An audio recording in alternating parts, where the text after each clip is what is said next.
নমস্কার, আমি আপনাদের রাজপ্রতাপ। আমার জন্মদিন উপলক্ষে রাজপ্রতাপের থেকে এসে গেছে ভয়ঙ্কর কর্মফল গল্পটি, এবং এরপরে উইন্টার স্পেশাল ঠাকুরমশাইয়ের গল্পগুলি শুরু হতে চলেছে আগত 2 মাস ধরে।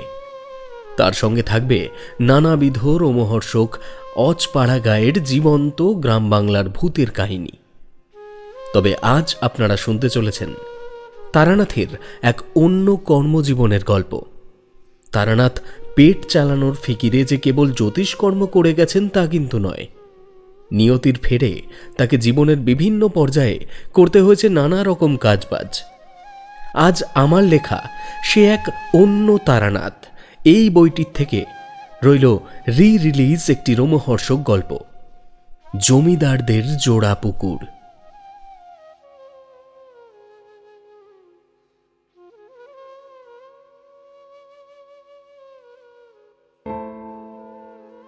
সেদিনটা অন্য দিনের মতো ছিল না। তারানাথের কাছে তার জীবনের এমন একটা অভিজ্ঞতার কথা শুনেছিলাম, এর আগে কোনো ঘটনার মতো যেটা নয়। এতে তন্ত্রের ব্যবহার তেমন না থাকলেও এই কাহিনীর ভয়াবহতার পরিমাণ অন্য সব গল্পের থেকে বেশি। ভাবিনি মানুষটার জীবনে এমন কোনো অভিজ্ঞতাও আছে। আমি একটা নতুন চাকরির ইন্টারভিউ দিয়ে দুপুরবেলা বাড়িতে এসে বসেছিলাম। মনে একটা খটকা কোনো মতেই কাটছে না যে আমি সব ঠিকঠাক বললাম তো, কিছু বাদ দিলাম না তো। হঠাৎ মাথায় এলো এই ব্যাপারে তারানাথের কাছেই তো শোনা যেতে পারে। দেখি মানুষটা বলে দিতে পারে কিনা যে আমার চাকরিটা হবে কি হবে না। মাথায় কথাটাকে বেশিক্ষণ ঘুরপাক না খাইয়ে বেরিয়ে পড়লাম মটলেনের উদ্দেশ্যে। ভেবেছিলাম কথাটা জিজ্ঞেস করেই ফিরে আসবো, তাই কিশোরীকে ডেকে নেওয়ার কোনো পরিকল্পনা ছিল না। বলা যায় সৌজন্যতার খাতিরেই গাটের কড়ি দিয়ে 1 প্যাকেট পাসিং শো কিনে নিলাম। দরজা খোলা দেখে সোজা বৈঠকখানায় ঢুকে এলাম। তারানাথ দেখি হুঁকো খাওয়ার বন্দোবস্ত করছে। আমায় দেখে হেসে বলল, এই তো, কি ব্যাপার, অনেক দিন দেখা সাক্ষাৎ নেই, কোথাও গেছিলে বুঝি? ওর এই গলার স্বরেই একটা বিশ্বাসের মোড়ক লাগানো থাকে। হাসি মুখে বললাম, না না, বাড়িতেই ছিলাম। আসলে ঠাকুরমশাই। আর বলতে হবে না, সদ্য বিয়ে করেছ, চাকরির বাজার মন্দা, তাই একটু চিন্তায় আছো। সে তোমার চোখ মুখের অবস্থা দেখেই বোঝা যাচ্ছে। তবে চিন্তার কোনো কারণ নেই, খুব শীঘ্রই একটা সুসংবাদ পাবে। কই দেখি, তোমার হাতটা এদিকে দাও দেখি। বলে হুঁকোর ঠিকরেটা পাশে নামিয়ে রেখে পরনের ফতুয়ায় হাতের তালুটা মুছে নিয়ে আমার ডান হাতটি তুলে নিল চোখের সামনে। হাতের তালুর দিকে 1 মিনিট, তারপর হাতটা উপুর করে 1 মিনিট দেখে মাথা নাড়িয়ে বলল, দেখেছ, যা ভেবেছি ঠিক তাই। কপালে অর্থযোগ আছে, কিন্তু কোনো এক সময় বিপুল সংখ্যক টাকা একবারে খরচ হয়ে যাবে। তবে তাতে বিপদের কিছু নেই। কথাটা শুনে আমি অনেকটাই আশ্বস্ত হলাম। প্রণামী বাবদ পকেট থেকে পাসিং শোয়ের প্যাকেটটা বের করে ওর হাতে দিয়ে বললাম, ঠাকুরমশাই, অনেকটা আশ্বস্ত হলাম। কি বলবো, মানে এই নিয়ে চিন্তায় প্রায় খাওয়া ঘুম সব বন্ধ হওয়ার জোগাড়। তারানাথ একটা সিগারেট ধরিয়ে বলল, এই চিন্তা থাকাটাই খুব স্বাভাবিক। বরং গৃহের সচ্ছলতার প্রতি চিন্তা না থাকলে সংসারের অমঙ্গল হয়। এই চিন্তা যে আমারও জীবনে আসেনি তা বললে ভুল বলা হবে। তবে সেই সময়টাকে মনে করতে চাই না আমি। কেন? সুখ দুঃখ মিলিয়েই তো জীবন। তবে অতীতের দুঃখের সময়গুলো মনে এলে ক্ষতি কিসের? তারানাথ বলল, দেখো, দুঃখের স্মৃতি হলে বরং ভালো হতো।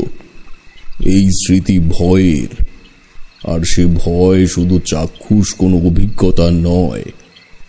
সে ভয় শুধু ঘটনার শেষে কাহিনীর বর্ণনা শোনায়। আমি অবাক হয়ে প্রশ্ন করলাম, আপনি ভয় পেয়েছেন, তাও আবার কাহিনী শুনে? তারানাথ বলল, ভয় পেয়েছি শুধু এটুকু বললে ভুল হয়। তারপর থেকে গল্পের সারমর্ম বর্ণিত কাজটি আজীবন এড়িয়ে চলেছি। এই কথাটা শুনে আমারও একটু গা কেঁপে উঠল। উৎসাহিত হয়ে বললাম, কি কাজ এমন, জানা যায় কি? তারানাথ শেষ হয়ে যাওয়া সিগারেটের অবশিষ্টাংশ নারকেলের মালা দিয়ে বানানো ছাইদানিতে গুঁজে দিয়ে একটু গুছিয়ে বসল। তারপর বলল, জানতে চেয়েছ যখন বলতে তো আমায় হবেই, তবে বিশ্বাস যদি না করো তাও আমায় বলবে, কারণ এ ঘটনার কিছু অংশ আমি কেবল কানে শুনেছি। যাই হোক, পুরোটা তোমায় আমার দর্শনের ভিত্তিতেই সাজিয়ে বলি, তাতে তোমার বুঝতে সুবিধা হবে। বরাকর নদীর তীরে নাকি একটা পাগল রোজ সন্ধ্যা হলে গিয়ে বসে থাকে। এই খবর চলে গেল আমার গ্রামে। দিন কয়েক পরে আমার বাড়ির থেকে লোকজন নিয়ে এসে আমায় তুলে নিয়ে গেল বাড়ি। 1-1.5 বছর কেটে গেল, কোনো সাধন কর্ম নেই, কোনো ভবঘুরেমি নেই। বাড়ির থেকে বেরোলেই পেছন পেছন একজন আমায় অনুসরণ করে। কাজেই সারাদিন বলরাম ঘোষালের বাড়ির পেছনের পুকুরে মাছ ধরি, আর বিকেলবেলা হলে স্কুলের মাঠে গিয়ে ছেলেপুলের খেলাধুলো দেখি। এমন একটা বাধা ধরা জীবনে প্রায় অভ্যস্ত হয়ে গিয়েছিল। হঠাৎ একদিন গ্রামের হরিপদ মাস্টার এসে বাবাকে বললেন, শোনো আদিনাথ, ছেলে এখন বড় হয়েছে, ওকে কোনো একটা কাজে কর্মে লাগিয়ে দাও না কেন? কদিন পরে সংসার ধর্ম করবে, তা এখন থেকে কিছুতে একটা না ঢুকলে হয়? বাবা বললেন, আমিও যে একথা ভাবছিলাম না তা নয়, কিন্তু কার সাথে আলোচনা করব এই বিষয় নিয়ে? যেমন তোমাদের আগেই বলেছিলাম, আমরা রামজয়পুরের সব থেকে ধনী ভূস্বামী না হলেও সব দিক মিলিয়ে আমাদের একেবারে কম নামডাক ছিল না। ছোট থেকেই দেখে এসেছি, কোনো গুরুত্বপূর্ণ সিদ্ধান্ত নেওয়ার আগে গ্রামের সকল দিগ্গজ লোকরা আমার ঠাকুর দাদার কাছেই আসত। কাজেই বুঝতে পারছ, আমার অনিশ্চিত জীবনের জীবিকা নির্ধারণের ব্যাপারে কথা বলতে বাবার একটু সংকোচ বোধ হওয়াটাই স্বাভাবিক। হরিপদ মাস্টার দাওয়ায় বসে বললেন, দেখো আদিনাথ, তোমায় খোলাখুলি বলি, আমার মেসোমশাই রঞ্জিত রায় বল্লভের বাড়ি পলাশী, বকুলতলা গ্রামে। তোমায় তো আগেই বলেছি, ওনাকে একজন জমিদার বললে কম বলা হয়। তো ওনার শখ হয়েছে মাছের ব্যবসা করবে বড় করে, কিন্তু যে বেটাকে তদারকি করতে রেখেছিল সে নিজেই চুরি ছ্যাচরামি করে মস্ত লোকসান করে দিয়ে চলে গেছে। এখন ওনার একটা পড়াশোনা জানা ছেলে চাই। গ্রামের লোকের ওপর তার আর বিশ্বাস নেই, বুঝলে কিনা? তা আমি বলতে চাইছি, তারানাথকে একবার বলেই দেখো, খামোখা বসে থেকেই বা কি করবে? বাবা বললেন, বলছো যখন, ওকে আজ বলবো খন। আমার কাছে শোনাটা বা আমার ইচ্ছে আছে কি না সে কেবল উপলক্ষ। বাবা একবার শুনলই না যে আমার এতে কি মত। দিন 2-1-এর মধ্যে আমার পলাশী যাওয়ার সমস্ত বন্দোবস্ত হয়ে গেল। মন খারাপ যে লাগছিল তাও নয়, এদিকে বিন্দুমাত্র উৎসাহও নেই। পলাশীর বকুলতলা গ্রামে পৌঁছালাম তখন বিকেল 5টা। হরিপদ তার মেসোমশাইকে ট্র্যাঙ্ক কল করে আগের থেকেই আমার আসার কথা জানিয়ে দিয়েছিল। প্রস্তুতি মতো কার্তিক জেলে নামে একজন মধ্যবয়স্ক লোক আমায় নিতে এলো বকুলতলা রিক্সা স্ট্যান্ডে। তোমাদের তো আগেই বলেছি, মানুষের মুখ দেখে তার জীবিকা বা ভাগ্যের গণনা করার সামান্য বিদ্যে আমার জানাই ছিল। তাই আমায় খুঁজে বের করার আগে আমি তাকে আবিষ্কার করলাম। লোকটার খালি গা, কোমরে একটা বাদামি রঙের গামছা, মাথায় কাঁচা পাকা কান ছাটা চুল। তার কাছে গিয়ে বললাম, আপনার নাম কি কার্তিক? লোকটার সন্ধানী চোখে একটা অস্বাভাবিক চমকে ওঠার অভিব্যক্তি লক্ষ্য করলাম। লোকটি নিঃশব্দে মাথা নেড়ে আমার বাক্সটা হাতে নিয়ে হাঁটতে শুরু করল। ভেবেছিলাম হয়তো ধার কাছেই কোথাও যাব, তাই হয়তো আর রিক্সা নিল না, কিন্তু সে ধারণা সম্পূর্ণ মিথ্যে। আন্দাজ 5 মাইল হাঁটার পর ও মনে হলো না আমার যাত্রা শেষ হতে চলেছে। এদিকে দিগন্ত ধীরে ধীরে কালো হচ্ছে। মাথার উপর থেকে একটা মস্ত পাখির ঝাঁক সশব্দে বোধহয় ঘরের উদ্দেশ্যেই ফিরল। গ্রামের ছেলে হওয়ায় চারপাশের পরিবেশটা এতক্ষণ পর্যন্ত স্বাভাবিকই লাগছিল, তবে এবার যেন হঠাৎ করে বৈষম্যতার আঁচ পেলাম। নির্জন অপরিচিত জায়গায় চোখ কান স্বভাবতই সজাগ থাকে। সেই সতর্কতা থেকেই প্রথম শুনতে পেলাম বাতাসে একটা রিনরিনে শব্দ মিশে আছে। না, এটা কোনো অপ্রাকৃতিক শব্দ নয়, এটা একটা মেয়েলি কণ্ঠের অতি গোপনীয়তা বজায় রেখে বলা কথা। কর্তাবাবু জানতে পারলে আমায় মেরে ফেলবে সুকুমার। তুমি তো জানো আমি। বাতাসের সাথে এই কথাগুলো ঘুরপাক খেতে খেতে দূরে মিলিয়ে গেল।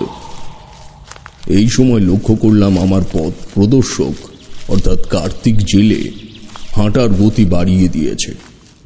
আমার থেকে বেশ খানিকটা এগিয়ে গেছে সে। কৌতূহল মনে জাগলো ঠিকই, তবুও কার্তিককে কিছু জিজ্ঞেস করলাম না, কারণ সবেমাত্র একটা নতুন জায়গায় এসেছি। এখনই যদি এই সমস্ত প্রাথমিক অনুমান কেন্দ্রিক কথা বলি তবে হয়তো আমায় পাগল ভাববে।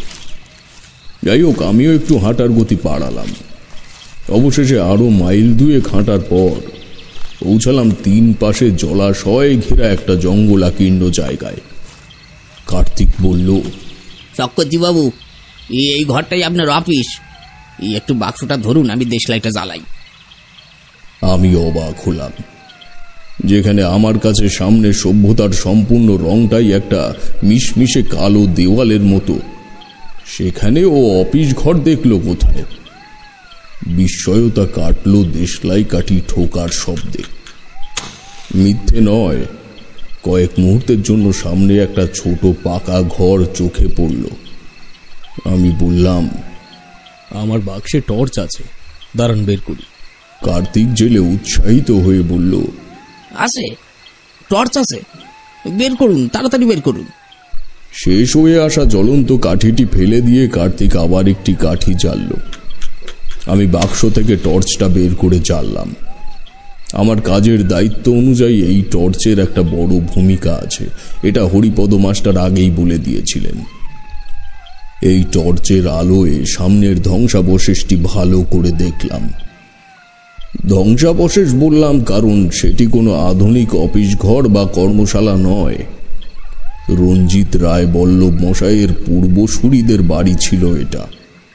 সে ভগ্ন স্তূপের ওপরে অতি দুর্বল অবস্থায় টিকে থাকা 2টি ঘরকে পরিষ্কার করে বানানো হয়েছে অফিস ঘরটি। যাকে এই প্রসঙ্গে পরে আসছি। কার্তিকের সাথে ওই 2টি ঘরের একটিতে এসে ঢুকলাম। কার্তিক বলল, চক্রবর্তীবাবু, আপনার জন্যই খাবার বানিয়ে ওই টেবিলের নিচে ঢেকে রেখেছি। এই ঘরেই আপনি থাকবেন, আর পাশের ঘরটা অফিস, ওটা তালা মারা, চাবি আছে কর্তামশাইয়ের কাছে। কাল আপনাকে ওনার কাছে নিয়ে যাব, কিছু কাজ বাজ বুঝিয়ে দিয়ে উনি আপনাকে চাবি দিয়ে দেবে। আমি এখন আসি, কেমন? আপনি কোথায় যাবেন? গে চক্রবর্তীবাবু, আমার বাড়ি যেতে হবে তো। ওদিকে আমার মেয়েটার খুব জ্বর। ওর মেয়ের অসুস্থতার কথা শুনে আমি আর ওকে আটকালাম না। কার্তিক ব্যস্ত হয়ে ঘর থেকে বেরিয়ে গেল। লতা ও শুকনো পাতা বিস্তৃত প্রাঙ্গণে তার দ্রুত পায়ে প্রস্থানের শব্দ ধীরে ধীরে দূরে মিলিয়ে গেল। আমি এবার আমার পুটলিটা কাঁধের থেকে নামিয়ে ঘরের চারিদিকে দৃষ্টি ফেললাম। আসবাব বলতে একটা একজন শোয়ার মতো চৌকি, একটি মাটির কুঁজো আর একটা কাঠের টেবিল, যার নিচে 2টো গামলার ওপরে থালা উপুর করে খাবার রেখে গেছে কার্তিক। এটা তুমিও বোধহয় অনুভব করছো। বাড়ির থেকে কোনো কাজের জায়গায় যাওয়ার আগে মনে একটা সেই গন্তব্যের ব্যাপারে কাল্পনিক চিত্র ভেসে ওঠে, কিন্তু সেই স্থানে পৌঁছলে দেখা যায় সেই পটভূমির সাথে এই চাক্ষুষ পরিবেশের কোনো মিল নেই। আমার ক্ষেত্রেও হলো তাই। বাড়ির থেকে যা ভেবে কাজে এসেছিলাম সে ভাবনার আলো যেন এক অদৃশ্য প্রাণীর হতাশার নিঃশ্বাসে নিভে গেল। আমি কুঁজোর থেকে জল নিয়ে চোখ মুখ ধুয়ে খেতে বসলাম। কটা বাজে তখন জানি না, তবে অনুমানে মনে হলো রাত 9টা কি 10টা। এখানে একটা কথা না বললেই নয়, সেদিন আমার জন্য কার্তিক রেঁধে রেখে গিয়েছিল বড় বড় কটা মাছের ডিমের বড়া আর একটা বিগত খানিক লম্বা তেলাপিয়া মাছ। শুকনো শুকনো 2-3 গাল ভাত খেয়ে আর খেতে পারিনি। কেন জানি না খাবার দুটোই আমার কাছে কেমন একটা কাঁচা কাঁচা লাগলো। আমি কাপড় বদলে চৌকির উপরে বসে একটা বিড়ি ধরালাম। মনে তখন এক অস্থির অনিশ্চয়তা। এ কথা ও কথা ভাবতে ভাবতে আসার পথের ওই মেয়েলি শব্দটার কথা মাথায় এলো। মনে মনে ভাবলাম, তবে কি এখনো আমি মধুসুন্দরী দেবীর মায়াজালে আবদ্ধ? যদি তাই হয় তবে আমি ওনার কণ্ঠস্বর চিনতে পেতাম। বিড়ির শেষ অংশে বিক্ষিপ্ত কয়েকটা টান দিয়ে ওটা জানলা দিয়ে ছুঁড়ে ফেলতে যাব, এমন সময় টেবিলের ওপরে রাখা একমাত্র আলোক উৎসটি নিভে গেল। আকাশ কখন এত ভারী হয়ে এসেছে বুঝিনি। একটা চাপা গুড়গুড় শব্দে তুমুল প্রাকৃতিক দুর্যোগের পূর্বাভাস পাওয়া গেল সেই মুহূর্তে। ঘরের মধ্যে কুলকুল করে জোলো হাওয়া আসছে। 3 দিকে জলাশয় বিস্তৃত ভগ্নপ্রায় জমিদার বাড়ির মধ্যে আমি আশ্চর্যজনকভাবে গভীর ঘুমে হারিয়ে গেলাম। পরদিন সকালে আমার ঘুম ভাঙালো কার্তিক জেলে। চক্রবর্তী বাবু উঠুন, কত বেলা হলো, এতক্ষণ ঘুমলে কাজ করবেন কি করে? রাতে ঘুম হয়নি নাকি? কথাগুলি ভাষা ভাষা কানে আসতেই ধড় পড়িয়ে উঠে বসলাম। ব্যস্ত হয়ে বাক্স থেকে গামছা নিয়ে স্নান করতে যাব, এমন সময় কার্তিক বলল, কুয়োর জলে স্নান করুন চক্রবর্তী বাবু, দিঘির জলে নামার দরকার নেই। কৌতূহলবশত প্রশ্ন করলাম, কেন বলুন তো? না মানে ওই চোর স্যাচরের উপদ্রবের জন্য পার বরাবর সব কাটা গাছ ফেলে রেখেছি। সবে তো এলেন, 2 দিন যাক ঠিক বুঝতে পারবেন। শেষ কথাটা বলার সময় ওর চোখে মুখে কেমন একটা সতর্কতার ভাব লক্ষ্য করলাম। তারপর কথা না বাড়িয়ে বাইরে চলে এলাম স্নান করার উদ্দেশ্যে। দিনের আলোয় আশেপাশের পরিবেশটা দেখে মন ভরে গেল। আমার ঘর সংলগ্ন মস্ত 2টি কৃষ্ণচূড়া গাছ কাল রাতে ক্ষণিকের আলোর ব্যাপ্তিতে 2টি মস্ত কালো দৈত্যের মতো লেগেছিল। অসংরক্ষিত প্রাঙ্গণে তার ফুল ঝরে একটা লালচে চাঁদরের সৃষ্টি করেছে। ডান দিকের গাছটির তলায় চোখে পড়ল কুয়োটি, এবং শুধু তাই নয়, কুয়োর জল পানযোগ্য করে রাখার জন্য 2টি বাঁশের খুঁটি করে একটি চটও টানানো আছে। ফেলে আসা স্থান ভিত্তিক অবসাদটা নিমেষেই মিলিয়ে গেল সুদূর অতীতের স্মৃতিগুলোর সাথে। আমি স্নান সেরে কার্তিকের সাথে বেরিয়ে গেলাম জমিদার রঞ্জিত রায় বল্লভের বাসগৃহের উদ্দেশ্যে। জমিদারই বটে, আমার কর্মস্থল থেকে এই প্রাসাদের মধ্যেকার রাস্তাটুকুর মধ্যে এমন বাড়িঘর আমার চোখে পড়েনি। বলা ভালো বেশিরভাগই মাটির দোচালা বাড়ি, কিন্তু জমিদার বাড়ি 4 মহলা। মাঝখান থেকে একটা মস্ত সিঁড়ি উঠে গেছে ছাদ পর্যন্ত। সত্যি বলছি, আমার ফেলে আসা জীবনে আমি অমন বাড়ি কখনো দেখিনি। কার্তিক সোজা আমায় নিয়ে বসলো এক চোখ ধাঁধানো রাজকীয় বৈঠক ঘরে। 4টি দেওয়ালের প্রত্যেকটায় ইয়া বড় বড় বাঁধানো ছবি ঝুলছে। কি সুন্দর সে চিত্রাঙ্কন, সে সুন্দর বর্ণনা আমার 7 দিনেই দেওয়ার। আর যে সুবিশাল 1 পাল্লা দরজা পেরিয়ে এই ঘরে এলাম, তার ওপরে মাঝ বরাবর বিজয়ী সম্মাননা পদকের মতো লাগানো আছে একটি মস্ত বাঘের মাথা। জমিদার বাবুকে ডেকে পাঠানোর প্রায় 20 মিনিট পরে উনি এলেন। তা প্রায় 6-6.5 ফুট লম্বা তো হবেই। টুকটুকে ফর্সা গায়ের রং তার। ঠোঁটের ওপরের পাকানো গোপটা সব সময় যেন সামনের ব্যক্তিকে শাসন করে চলেছে নিঃশব্দে। আমার গলাটাও একটু কেঁপে গেল। উঠে দাঁড়িয়ে বললাম,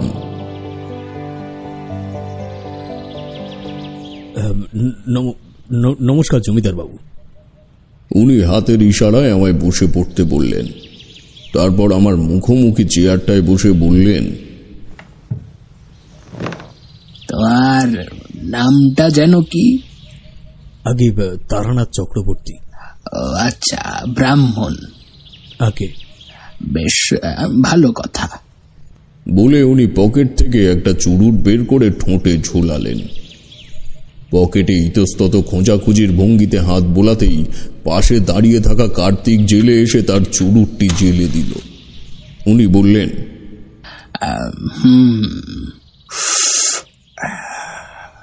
আমার 3টে দিঘিতে আমি প্রচুর মাছ চাষ করতে চাই, আশা করি তুমি শুনেছ। সেজন্য খোলাখুলি বলি, তোমার কাজ আপাতত হবে নৌকায় করে 3টে জল করে খাবার ছড়ানো এবং সতর্কভাবে 3টি জলাশয়কেই পাহারা দেওয়া। পরে আমদানি রপ্তানির ব্যাপারটা নিয়ে আলোচনা করব। আগে চারাগুলো একটু বাড়ুক, কেমন? আমি মাথা নেড়ে সম্মতি দিলাম। জমিদার উঠে দাঁড়িয়ে বললেন, বেশ, তাহলে এই কথাই রইল। কার্তিক তোমায় অফিস ঘরের চাবি দিয়ে দেবে। আর হ্যাঁ, সকালে খেয়ে এসেছো? আমি কিছু বলার আগেই উত্তরটা দিল কার্তিক। হেসে বলল, কর্তামশাই, চক্রবর্তীবাবু ঘুমোচ্ছিলেন, আমি তাকে ডেকে তুলিয়ে আনলাম। আমি লজ্জিত হয়ে জমিদার বাবুর দিকে চাইতেই উনি বললেন, ওটা কিছু না, প্রথম প্রথম তো, কাজ শুরু হলে সব ঠিক হয়ে যাবে। যাই হোক, দুপুরের খাবারটা খেয়ে তারপর চিও। তবে তারানাথ থামল। ওর চোখ ছোট হয়ে কোটরে ঢুকেছে দেখলাম। কপালের ভাঁজটা একবার সংকুচিত হয়ে আবার মিলিয়ে গেল। তারানাথ কপালের চামড়া 2টি আঙুল দিয়ে চেপে এক জায়গায় করে কিছুক্ষণ ধরে রইল। তারপর বলল, আমায় একটু সময় দাও, আমি একটু গুছিয়ে নিই। তোমাকে বললাম, এই ঘটনা শেষটা আমি নিজের চোখে প্রত্যক্ষ করিনি। এই ঘটনা শেষটুকু শুনেছি আমার বাবা ও জমিদার রঞ্জিত রায় বল্লভের মুখে। তাই তোমায় বোঝানোর মতো করে একটু সাজিয়ে নিই। মিনিট 5 চুপ করে রইলাম। ভাবলাম, এমন একটি অভিজ্ঞতাও তারানাথের জীবনে আছে। সেও তন্ত্রমন্ত্রর আকস্মিকতা ছেড়ে কোনো একদিন তবে চাকরির খোঁজে বেরিয়েছিল। তারানাথ প্যাকেট থেকে আর একটি সিগারেট বের করে ধরালো। তারপর তাতে একটি লম্বা টান দিয়ে আবার বলতে শুরু করল, জমিদার বাড়ির মধ্যাহ্ন ভোজ কিরূপ হয় তার বর্ণনা আর তোমার কাছে করব না। এক কথায় পেট ভরে খেয়ে আবার আমার ঘরে ফেরার উদ্দেশ্যে যখন বেরোলাম, তখন চারিদিক পশ্চিমের তামাটে রঙে লাল হয়ে এসেছে। কার্তিককে বললাম, আচ্ছা, দিঘিতে মাছ ছাড়া হয়েছে কবে? বেশি দিন না, ওই ধরুন 15 আগে। আপনি কি কাজ করেন? আমি এই কর্তামশাই যা যা বলে প্রায় আমার সাধ্য মতো সবই করিয়ে দিই। তবে তবে ও না, কিছু না। এই উত্তরটায় যে একটা বিভীষিকাময় সত্য গোপন করা হয়েছিল তার আঁচ আমি তখন পাইনি। তবে কার্তিক জেলে যে কিছু একটা বলল না সেটা ভালোই বুঝতে পেরে গেছিলাম। যাই হোক, যা বলছি পরপর শোনো। একটার পর একটা সাজিয়ে বলছি, মন একদম স্থির করে শুনতে থাকো। তো সেদিন সন্ধ্যার আগেই আমার কর্মক্ষেত্রে ফিরে এলাম। কার্তিক আমায় রাস্তার মুখে ছেড়ে বাড়ি চলে গেল। আমার মনে কিন্তু তখনও কোনো রকম অপ্রাকৃতিক বা অপ্রাসঙ্গিক কিছু প্রশ্রয় পায়নি। আলো থাকতে থাকতে সেদিন বাড়ির চারিদিকটা একটু ঘুরলাম। ভগ্ন ধ্বংসস্তূপের পেছনের দিঘিটায় দেখলাম একটা ছাউনি দিয়ে বাঁশের মাচা করা আছে, আর সেই মাচার খুঁটির সাথে বাঁধা রয়েছে একটা নৌকা। সত্যি পড়ে আসা বেলায় এই সোনালি আভা, দিঘির জলের শান্ত ঢেউ যেন স্বর্ণ তরঙ্গ বয়ে নিয়ে চলেছে। নৌকাটা আপন মনে তাদের সাথে তাল মেলাচ্ছে। এই পরিবেশের মূল্য দেওয়া তো অনেক দূরের কথা, শুধুমাত্র এক ঝলক দেখার সৌভাগ্যও তোমাদের হয়নি। এই অনুভূতি ঘটনাস্থলে একা না থাকলে অনুভব করাও শক্ত। যাক, সেসব কথা আমি পরিবেশের কাছে আত্মসমর্পণ করে মাচায় উঠে বসলাম। নতুন যেটা পেলাম এই জায়গা থেকে সেটা হলো একটা মিষ্টি গন্ধ। গন্ধটা হয়তো আতরের। দুপুরে খাওয়ার পর এমন প্রকৃতি ও গন্ধটা মিশে কেমন যেন একটা সুখের পরিবেশ সৃষ্টি হয়েছে। তবে এই সুখের তেজস্ক্রিয়তা অন্যরকম, সম্পূর্ণ মদিরার মতো। আমার ঘুম চলে এলো। আমি ঘরে চলে এলাম। ক্রমে সন্ধ্যা নামলো। ঘরে ফিরে হ্যারিকেন জ্বালতেই তন্দ্রা ভাবটা কেটে গেল তখনের মতো। টর্চ জেলে পাশের ঘরের দরজার সামনে এলাম। পকেট থেকে চাবিটা বের করে তালা খুলতে যাব, তখনই লক্ষ্য করলাম দরজায় সাধারণত যে কড়া লাগানো থাকে তার পাশের থেকে দুই ধারের নতুন করে মোটা লোহার কড়া লাগানো হয়েছে, এবং সেই দুইটিকেই দুপাশ থেকে টেনে এক জায়গায় করা হয়েছে একটা মস্ত বড় তালা দিয়ে। সহজভাবে চাবিটা ঢুকিয়ে মোচড় দিতে তালাটা খুলল না। বেশ কসরত করেই খুলতে হলো সেটি। দরজা ঠেলে ভেতরে ঢুকলাম। টর্চের আলোয় প্রথম যেটা চোখে পড়ল তা হলো একটি ছবি। আমি এক পা দুপা করে ছবিটার কাছে এসে দাঁড়ালাম। ফ্রেমটা পুরনো কালের হলেও সদ্য এটাকে ঝেড়ে পুচে চকচকে করা হয়েছে। ছবিতে একটি মেয়ে হাতের মুঠোয় দুটি পদ্ম ফুল নিয়ে করুণ দৃষ্টিতে চেয়ে আছে সামনের পুকুরের দিকে।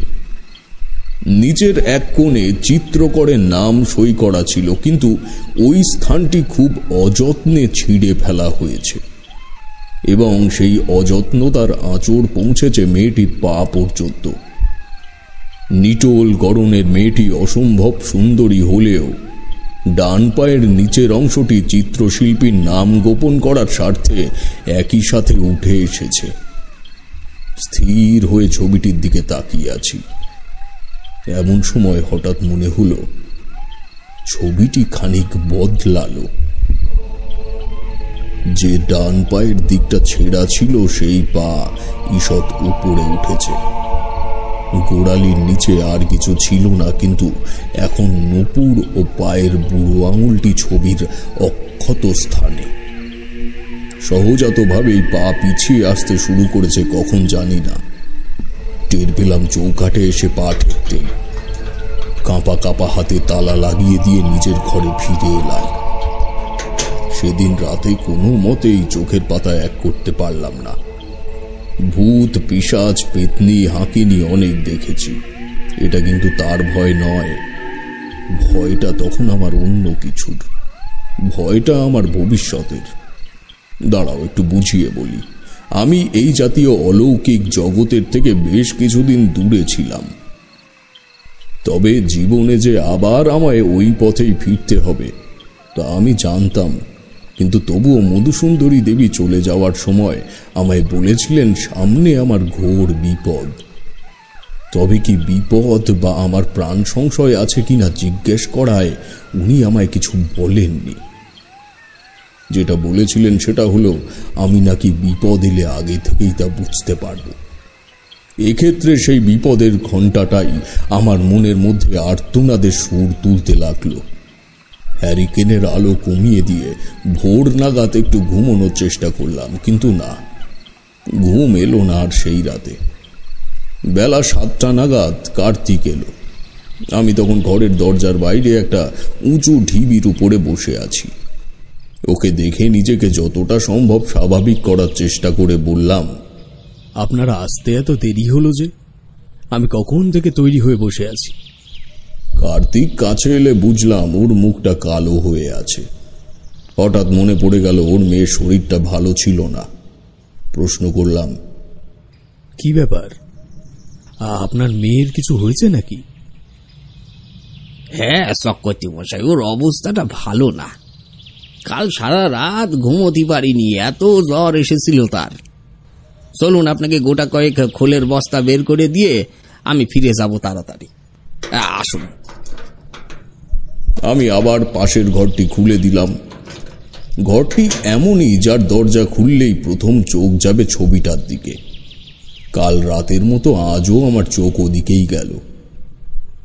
তবে কার্তিক কিন্তু স্বাভাবিকভাবে ঘরটির কোণে সারি করে রাখা খোলের বস্তা পিঠে বাঁধিয়ে বাঁধিয়ে তখন বের করছে। আমি কাল রাতেই ভেবে রেখেছিলাম কি প্রশ্ন করব। গোটা 10 বস্তা বের করে দেওয়ার পর কার্তিক বলল, চক্রবর্তীবাবু বসুন, একটা দিঘি ঘুরে আমি দেখিয়ে দিই, বাকি দুটো তাহলে আপনি নিজেই দিয়ে দিতে পারবেন। কি পারবেন তো? এখানে বলে রাখি, ওই কাজের বর্ণনা যেটুকু আমায় বলা হয়েছিল তার কোনোটাই যে আমার জন্য নয় বা শিখতে হবে এমন কিছু ছিল না। তোমরা তো জানোই আমার বাল্যবেলায় মাছ ধরার নজির অনেক আছে। এক সময় ষোড়শী চাটুর্যের পুকুরে নিয়মিত চার ছড়িয়ে মাছ ধরার অভিজ্ঞতা আছে আমার। তবুও দু একটা কথা না শুনলেই নয়, তাই একটু অজ্ঞতা রাখাটাই প্রয়োজনীয় মনে করলাম। বললাম, হ্যাঁ, কেন পারবো না? আপনি একবার একটু দেখিয়ে দিন, আমি বাকিটা করে নিতে পারবো। আমি নৌকার দাঁড় ধরলাম আর কার্তিক জেলে আপন মনে কথা বলতে বলতে খোল ছড়াতে শুরু করলো। আমি কথাটা আনলাম একটু ঘুরিয়ে। বললাম, আমার আগে যে ছেলেটি কাজ করত তার বাড়ি কি এই গ্রামেই? ওর বাড়ি সামনের গ্রামেই ছিল। কেন বলুন তো? ছিল মানে এখন আর নেই নাকি? না, মানে এখান থেকে তাড়িয়ে দেওয়ার পর ও নাকি আর বাড়ি যায়নি। আমি আর কোনো প্রশ্ন করলাম না।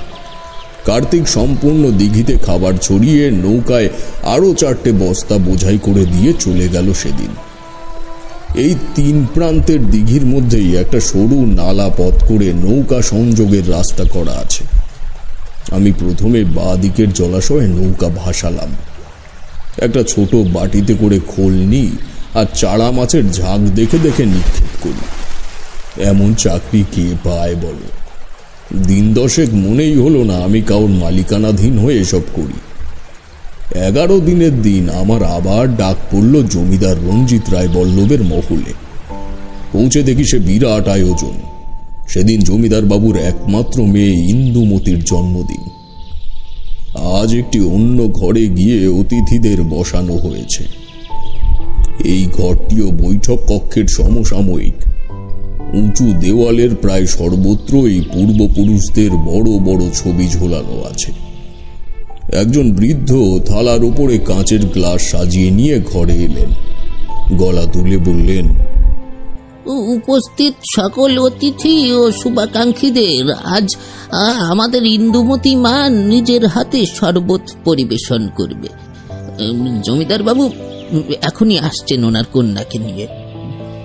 প্রস্তাবটি শোনা মাত্রই অতিথিদের মধ্যে একটু বাড়তি সংযত ভাব লক্ষ্য করলাম।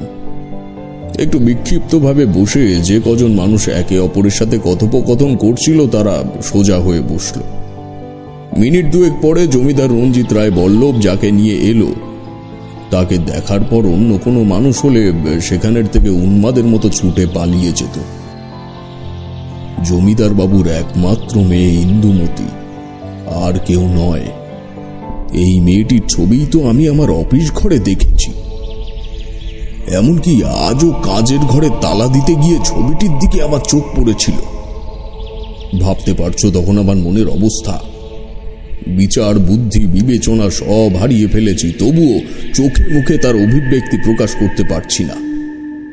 মেয়েটি হাতে হাতে সবাইকে শরবতের গ্লাস তুলে ধরছে অতিথিদের সামনে, আর তার বাবা জমিদার রঞ্জিত রায় বল্লভ প্রত্যেককে করজোড়ে মার্জনা জানাচ্ছেন। একে একে আমার সামনে যখন তারা এলো তখনই শেষ হয়ে গেল গ্লাস। জমিদার বাবু হাতের ইশারায় আবার থালা ভরে আনতে বললেন।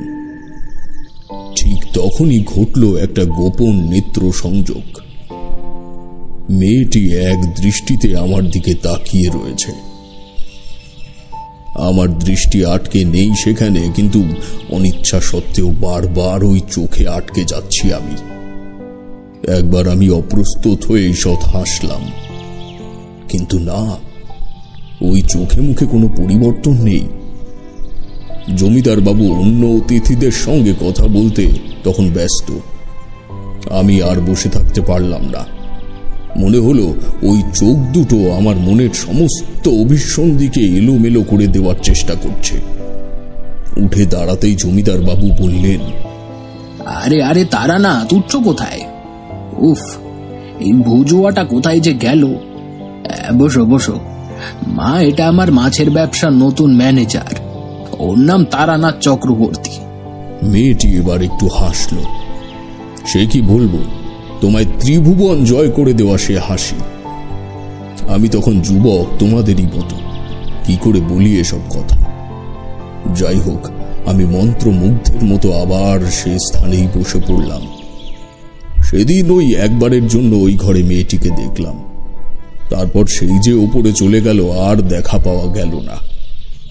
লোকের মুখে শুনলাম বিশেষ অতিথিদের জন্য বাড়ির দোতলায় আলাদা আয়োজনের ব্যবস্থা করা হয়েছে। সেদিন আর একটি লোকের সাথে খাওয়ার প্যান্ডেলে আমার পরিচয় হলো। কথায় কথায় উনি বললেন, মশাই, 20 বছর পরে জমিদার বাড়িতে এত বড় অনুষ্ঠান হচ্ছে। আমি বললাম,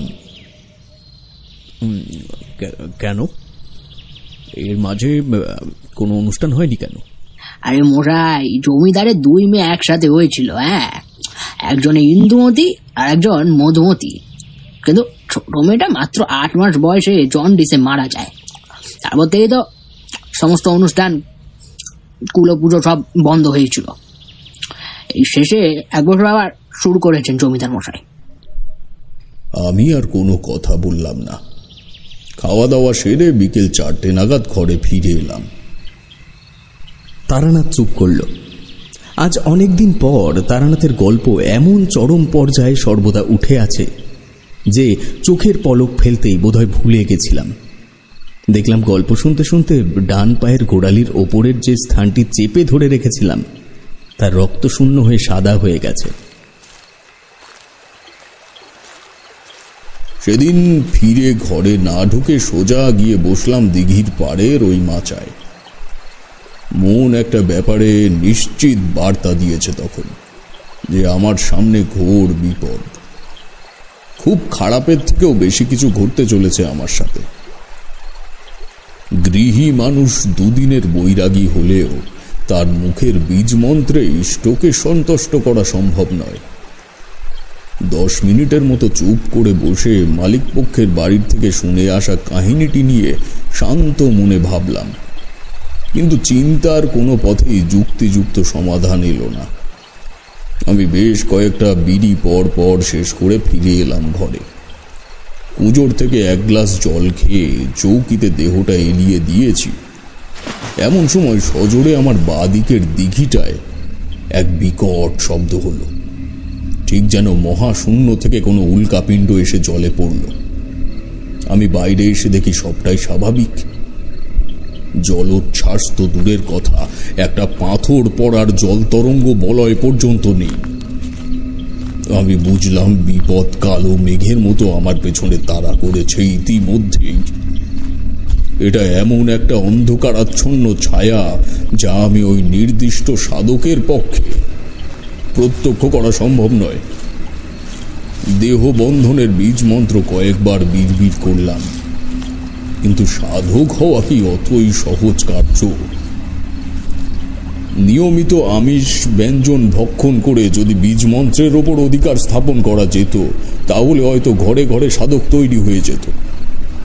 আমি জানতাম কোনো কাজ এতে হবে না, কিন্তু মনে একটা বল পেয়েছিলাম, আর সেটাই ছিল মন্ত্র উচ্চারণের কারণ।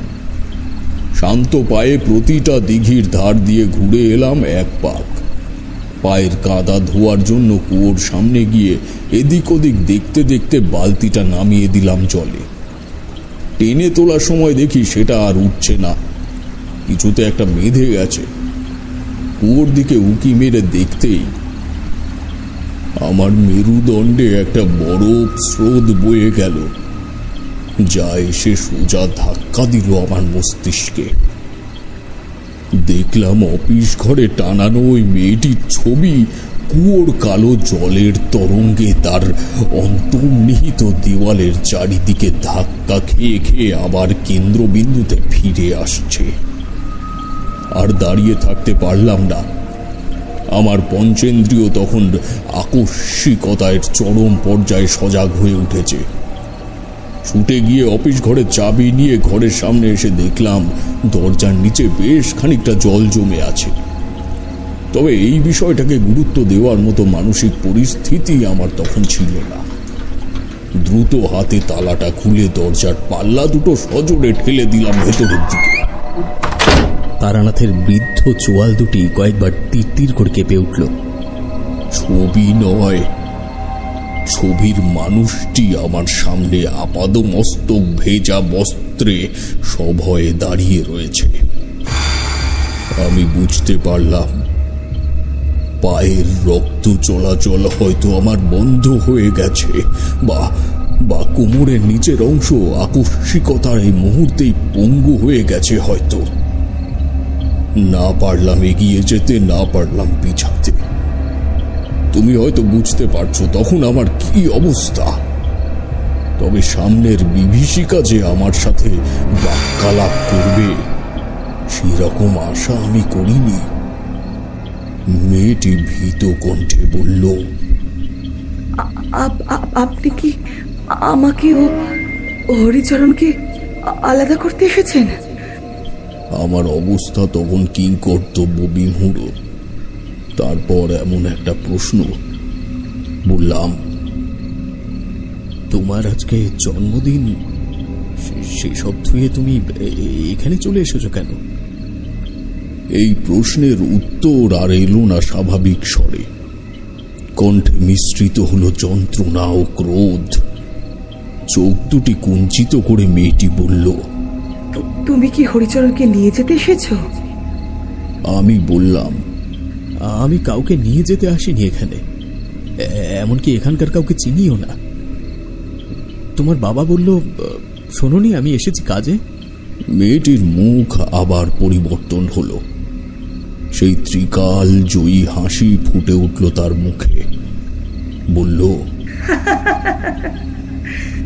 বাবা যাকে জানিয়েছে সেটা আমার দিদি ইন্দুমতি, তবে জন্মদিন আজ আমারও।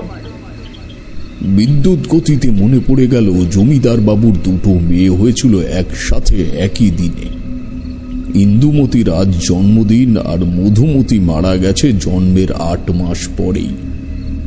তবে কি আমি স্বপ্ন দেখছি নাকি পাগল হয়ে গেছি? মেয়েটি বলল, আমায় দেখে অবাক হচ্ছে তো? যমজ সন্তানদের মধ্যে দৈবিকভাবেই একটা আত্মার সম্পর্ক থাকে, তা নিশ্চয়ই জানো। আমি সত্যিই জানতাম না কথাটি আদৌ সত্যি কি না। তবে গ্রামের বলরাম চাটুর্যের যমজ ছেলেদের মধ্যে একজনের জ্বর এলে যে আর একজনের জ্বর আসত, এমন প্রবাদ শুনেছিলাম। আমি তখন মাথা নাড়িয়ে সম্মতি দিলাম পরের কথাগুলি শোনার জন্য। মেয়েটি বলল, তাহলে এটা জানো না, দিদির যাকে পছন্দ হয় বোনেরও তারই প্রতি দৃষ্টি পড়ে। এবার আমি চমকে উঠলাম। জমিদার কন্যা ইন্দুমতির সাথে আমার শান্ত দৃষ্টি বিনিময় হয়েছে আজ দুপুরেই। জানি না সেই দৃষ্টিতে ভালো লাগার কোনো ব্যাপার ছিল কি না। তবে কি মধুমতি আমার কথাই বলছে?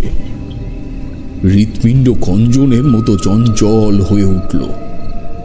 মধুমতি বলল, ভয় পেও না, তুমি না, ওর পছন্দের মানুষ হরিচরণ। সে এখন আমার সাথেই থাকে, কিন্তু তোমাকে একটা সাহায্য করতে হবে আমার। করবে কি?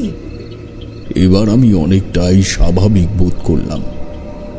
গুরুজির কাছে শুনেছিলাম পরপারের সমস্ত জীব যে আসরিক বা হিংস্র চিন্তা ভাবনা সম্পন্ন হবে তা নয়।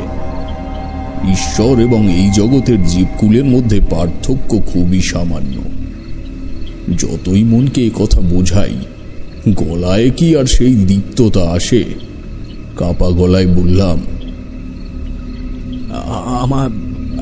আমায় কি করতে হবে বলো? মধুমতি বলল, হরিচরণের অন্তিম ক্রিয়া এখনো সম্পূর্ণ হয়নি, তাইও খুব কষ্ট পাচ্ছে। তুমি এই কাজ করে ওকে মুক্তি দাও, না হলে আমরা এই কুটিল জগৎ ছেড়ে চলে যেতে পারছি না। কেন অন্তিম ক্রিয়া হয়নি কেন? সে অনেক কথা, তবে আজকে রাতের মধ্যে আমাদের মুক্ত করতে পারলে তোমার কাছে সত্যি কৃতজ্ঞ থাকব। আজকের দিনের সব থেকে বড় উপহার পাবো। হাজার হোক, এই দিনে আমিও তো জন্মেছিলাম জমিদার ঘরে। এই কথাটি সোজা আমার মনের দুর্বল কোণে আঘাত করল। সত্যি তো, এই দিনে শুধু ইন্দুমতির নয়, মধুমতিরও জন্মদিন ছিল। যত ভূত প্রেত পিশাচের সাথে রাত কাটিয়েছি তা কিন্তু আমার ওই ভবঘুরে জীবনের প্রথম দিকেই। ভয় কি জিনিস জানতাম না তখন। আর চাইছেই বা কি সে? এটুকু করলে আমার তো কোনো ক্ষতি হবে না, বরং দুটি আত্মা এক করতে পারলে তাদের থেকে কিছুটা আশীর্বাদ প্রাপ্ত হব, এই ভেবে আর দেরি করলাম না। বললাম, আমায় কি করতে হবে বলো। মেয়েটি হাত নেড়ে আমায় ভেতরে ডাকলো। এতক্ষণ পরে আমি চৌকাঠ পেরিয়ে ভেতরে গেলাম। সন্ধ্যার কালো বিন্দু জমে জমে অমাবস্যার কৃষ্ণ রজনীতে পরিণত হচ্ছে তখন। পাহারা দেওয়া কাজ আমার, সেই কারণে টর্চটা কোমরে রাখা একটা অভ্যেসে পরিণত হয়েছিল। মেয়েটি বলল, ওটা হাতে নাও। আলো ফেলে দেখলাম সেখানে একটা মূর্চে পড়া কোদাল রাখা আছে। আমি সময় নষ্ট না করে সেটি হাতে নিয়ে তার দিকে ফিরতেই বিস্ময়ে আবার চমকে উঠলাম। এতক্ষণ আলো আধারিতে তার মুখটাই যা দেখতে পেয়েছিলাম, কিন্তু এবার টর্চের হলদে আলোয় স্পষ্ট দেখলাম মেয়েটির একটা পা। অবাক হয়ে প্রশ্ন করলাম, তোমার আর একটা পা কোথায়?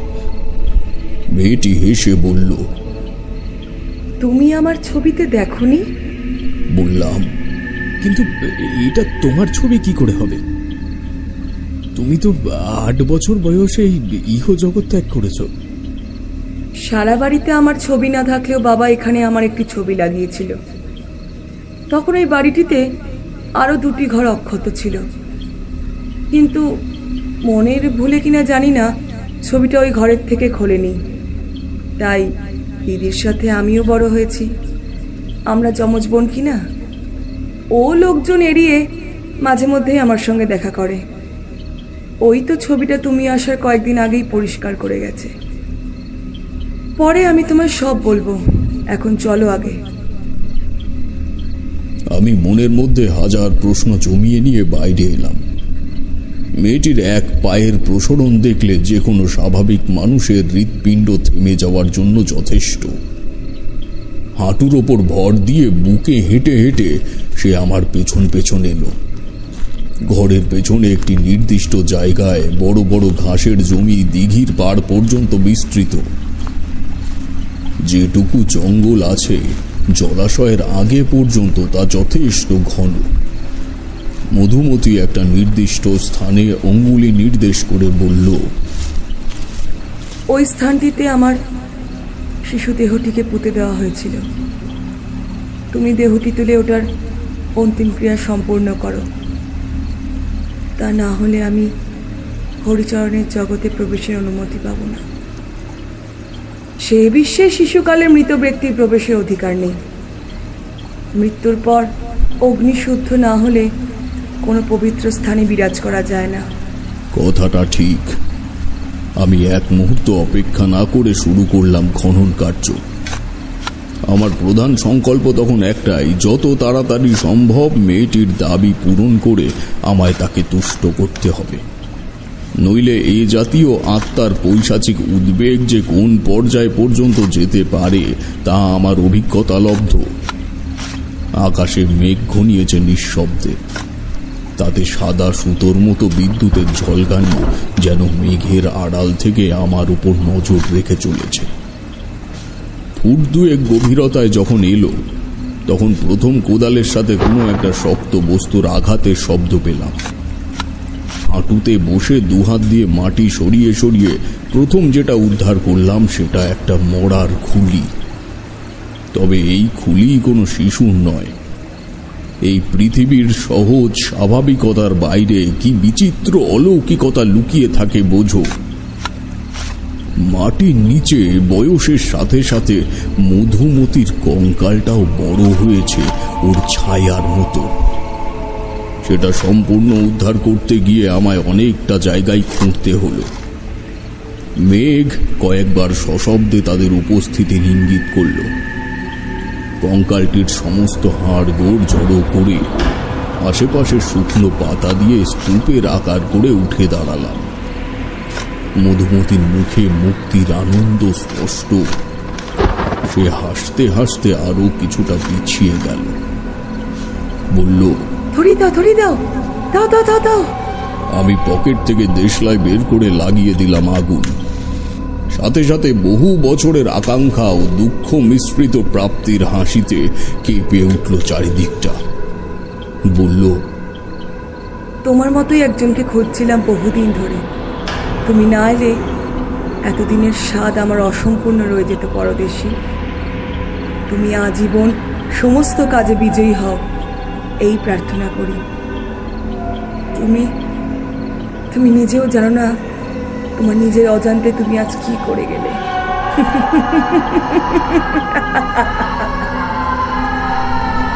কথাটি বলে আমায় আবার প্রশ্নের এক পর্বতের সামনে দাঁড় করিয়ে গেল ওই মূর্তিমান বিভীষিকা।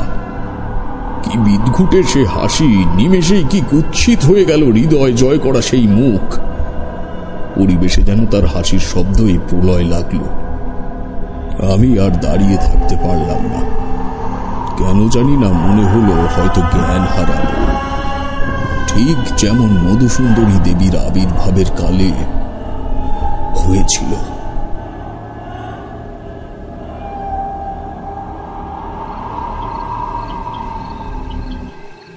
তারানাথ বেশ কিছুক্ষণ চুপ।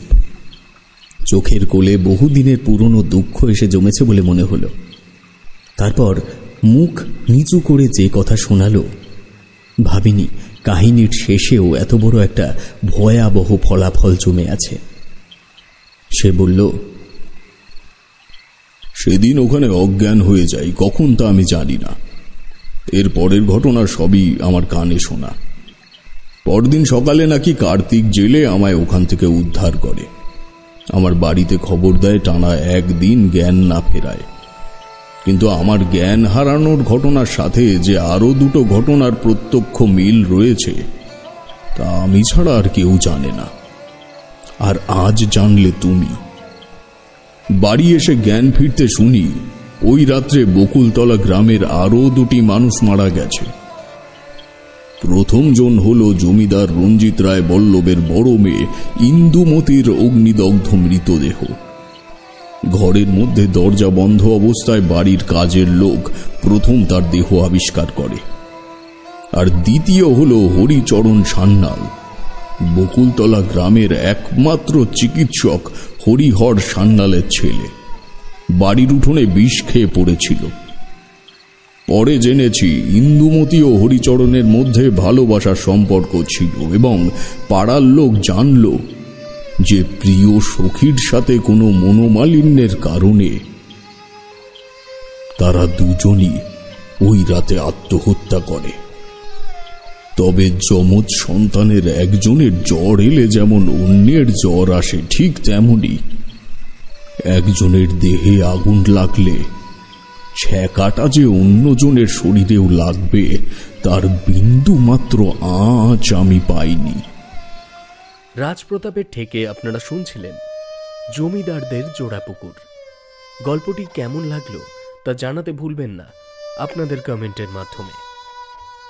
আমাদের চ্যানেলের পরবর্তী নিবেদন আসতে চলেছে ভবানীপুরের অতিথি নিবাস। গল্পটি শুনতে হলে এক্ষুনি চ্যানেলটিকে সাবস্ক্রাইব করে তার পাশে থাকা বেল আইকনটি প্রেস করে দেবেন, যাতে গল্পটি আসবার সঙ্গে সঙ্গেই আপনাদের কাছে নোটিফিকেশন পৌঁছে যায়। তবে আজকের মতো এখানেই শেষ করছি, ফিরবো আবার পরবর্তী গল্প নিয়ে। ততদিন সুস্থ থাকুন, সঙ্গে থাকুন আর শুনতে থাকুন রাজপ্রতাপের ঠেক। ধন্যবাদ।